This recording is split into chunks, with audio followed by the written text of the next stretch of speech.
Hello, this is a video explaining the fundamental theorem of algebra. This has to do with polynomial functions. In the last video we saw the trifecta that said if you had any one of the three things here, you have the other two.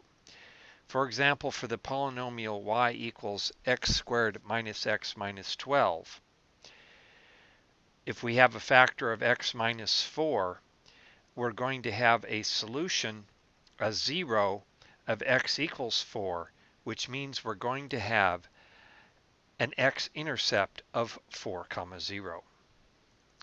Similarly, if we take a look at this x-intercept of negative 3, 0 on the graph, I have a 0 of the polynomial of negative 3. If you plug in negative 3 for x here and here, we get 9 minus negative 3, which is 12. 12 minus 12 is in fact 0.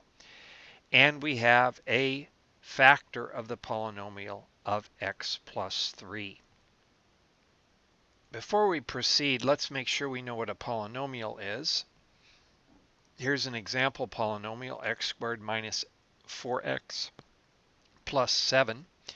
It's an expression that can have variables and numbers in it, and operations of addition, subtraction, and multiplication. Our exponents on the variables can only be non-negative integer exponents. For example, positive 1, positive 2, positive 5. If we had fractional exponents, that would lead us to have radicals, and those are not allowed. If we had negative exponents on x, that would mean we're dividing by x, and that's not legal. So that's what a polynomial is. A polynomial function in its full-blown glory looks like this. F of x is the y value. Y equals x to the n might be, for example, x to the 6th, x to the 5th, and so on.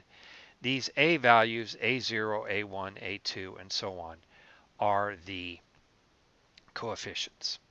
Here's a nice example. F of x equals x cubed minus x. Let's take a look at this one. So let's look at this polynomial y equals x cubed minus x.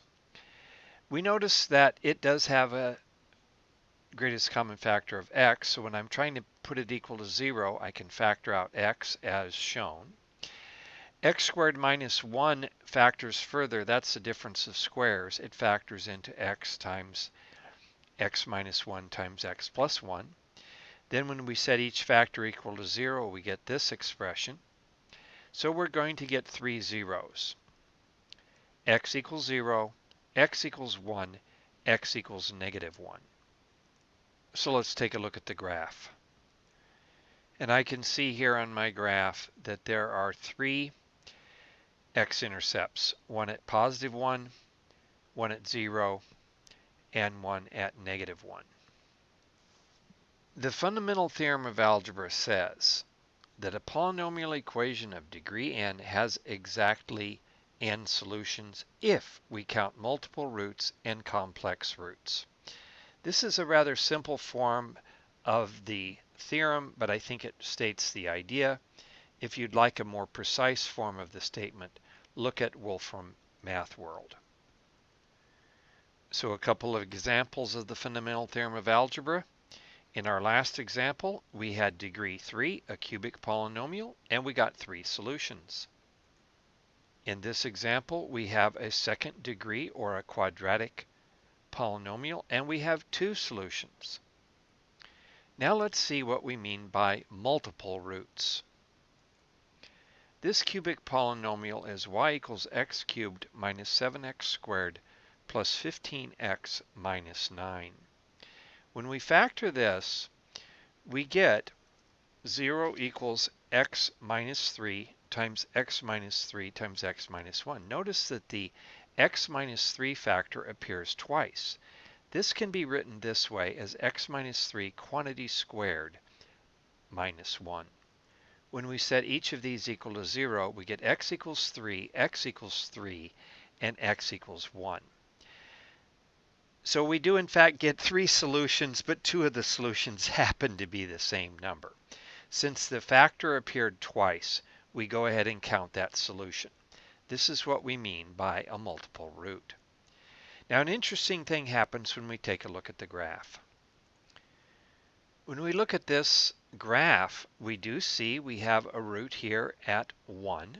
The graph crosses at 1.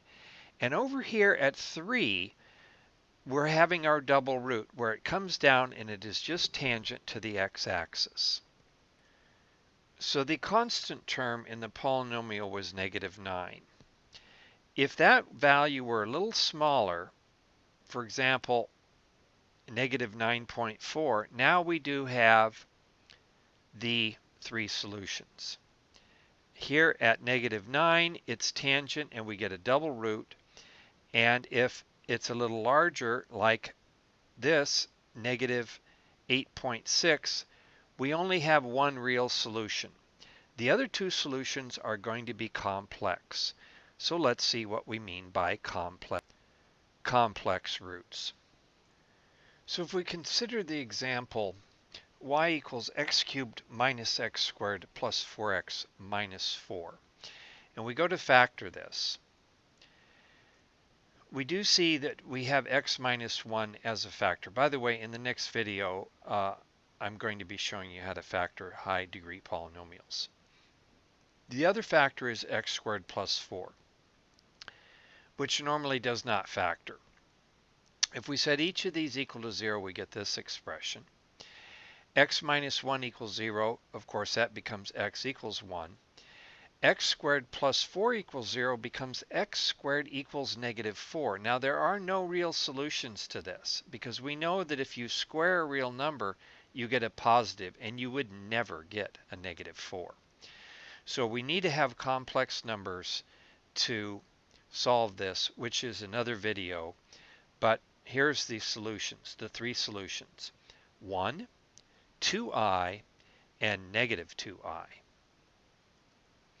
So as expected, our cubic polynomial had 3 solutions, 3 zeros.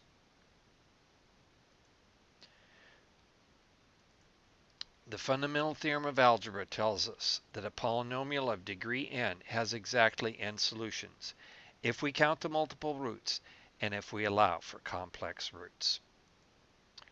My name is Jim Olson. Have a great day. Stay tuned for the next video.